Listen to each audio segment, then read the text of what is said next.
नमस्कार, स्वागत है आप सभी का एनएफ न्यूज पर। मैं हूं आपके साथ रोहित। मुर्शिदाबाद में जिस तरीके से दंगे हुए, इसके अलावा पश्चिम बंगाल के कई और जिलों में दंगे हुए, इसके बाद ममता बनर्जी की साख पर सवाल है और उनकी सरकार पर सवाल उठ रहे हैं। ये वो ममता बनर्जी हैं जो कि एक वक्त वाम दलों के सामने अकेले लड़कर सत्ता के शीर्ष तक पहुंची और पश्चिम बंगाल के मुख्यमंत्री के तौर पर उन्होंने जब जिम्मेदारी संभाली तो सबको ये उम्मीद हुई कि वाम दलों का जो आतंक था, जिस तरीके से उनके राज में पश्चिम बंगाल में अशांति थी, ममता बनर्जी उसे ठीक करेंगी। शुरुआत में ऐसा दिखा भी। ममता बनर्जी एक अच्छी नेता शुरुआत में साबित हुई, लेकिन पिछले कुछ वक्त में ममता बनर्जी पर जिस तरीके से प्रश्न चिन्ह लगे हैं, उसके बाद तमाम सवाल हैं। कभी टीएमसी में अंदरूनी लड़ाई निकलकर सामने आती है, 2 सांसद आपस में भिड़ जाते हैं, 3 सांसद आपस में भिड़ जाते हैं, इंटरनेशनल लेडी और इंटरनेशनल गर्लफ्रेंड की चर्चा होने लगती है।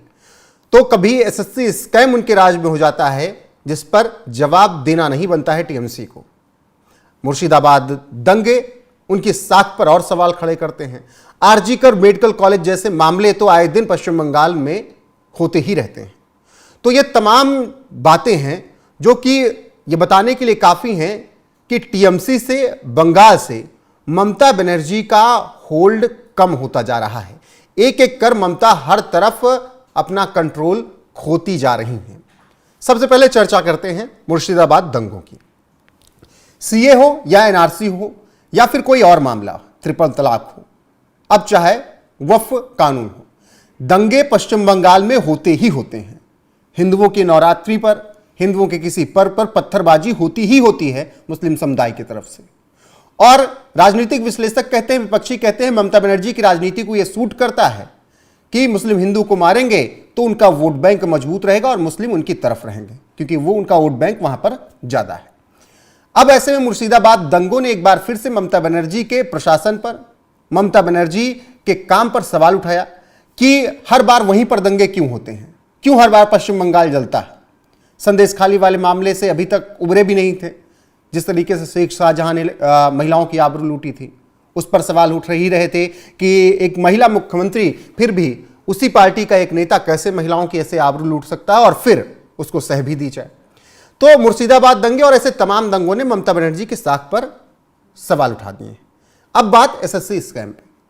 एसएससी स्कैम में जो चीजें निकल कर आई कि बिना पेपर दिए भर्ती ले ली गई, घोटाला किया गया, पैसों पर भर्ती करवाई गई, नौकरियां दी गई, मामला कोर्ट तक पहुंचा, तमाम तरीके से विवाद हुए और जब अब फैसला आया तो कहा जाने लगा कि ममता बनर्जी ने उसी एसएससी स्कैम से ध्यान भटकाने के लिए जो कोर्ट का आदेश आया, मुर्शिदाबाद में इस तरीके का कांड करवा दिया गया।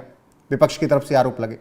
तो एक तो मुर्शिदाबाद दंगे, फिर दूसरा एसएससी स्कैम, यह बताने के लिए काफी है कि ममता बनर्जी बंगाल से अपना होल्ड खोती जा रही। अब टीएमसी की अंदरूनी लड़ाई, कीर्ति आजाद, इसके अलावा महुआ मोइत्रा, कल्याण बनर्जी, इनकी लड़ाई का हाल फिलहाल में निकलकर सामने आई। जिस तरीके से कीर्ति आजाद और कल्याण बनर्जी व्हाट्सएप ग्रुप में ही टीएमसी के लड़ते भिड़ते नजर आए। फिर इंटरनेशनल लेडी का जिक्र छिड़ गया, इंटरनेशनल गर्लफ्रेंड का जिक्र छिड़ गया और इस तरीके की ये लड़ाई आगे बढ़ी। तो इससे भी ये साबित होता है कि टीएमसी पर भी होल्ड कम हो रहा है ममता बनर्जी का, क्योंकि ममता बनर्जी एक वक्त था जो कह देती थी उनके सभी नेता वही मानते थे, लेकिन आजकल आपस में गुत्थम गुत्थी चल रही है और लड़ाई हो रही है। अभिषेक बनर्जी का एक गुट बताया गया कुछ वक्त पहले कि अभिषेक बनर्जी का भी एक गुट बन चुका है और वरिष्ठ नेताओं का एक गुट बना है। वरिष्ठ नेता ये नहीं चाहते कि अभिषेक बनर्जी ममता बनर्जी के बाद कमान संभालें। वरिष्ठ नेता चाहते हैं कि उनकी जिम्मेदारियां बढ़ें और वो टीएमसी को लीड करें।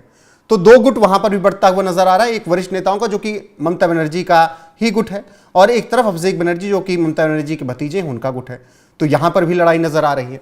तो ये मामले बता रहे हैं कि ममता बनर्जी एक एक करके अब अपना जो पावर थी उसे खो रही। मुर्शिदाबाद में दंगे जो हुए, उसने साख पर सवाल उठा दिया, बट्टा लगा दिया ममता बनर्जी के। वो ममता बनर्जी जो कि अपने फैसलों के लिए बहुत तारीफ उनकी की गई पिछले कुछ वक्त में जब शुरुआत उनकी हुई थी, लेकिन अब वही ममता बनर्जी पर सवाल उठ रहे हैं, इस्तीफे की मांग हो रही है।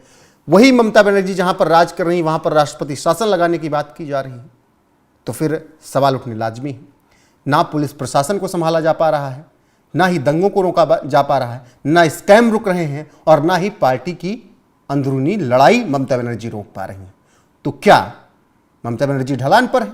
क्या ममता बनर्जी का दौर खत्म हो चुका है? फिलहाल यह सब तय होगा 2026 के विधानसभा चुनाव में। बाकी आपको क्या लगता है कमेंट में जरूर बताइएगा। वीडियो को शेयर कीजिएगा, लाइक कीजिएगा, चैनल को सब्सक्राइब करना ना भूलिएगा। बने रहेगा हमारे साथ। नमस्कार।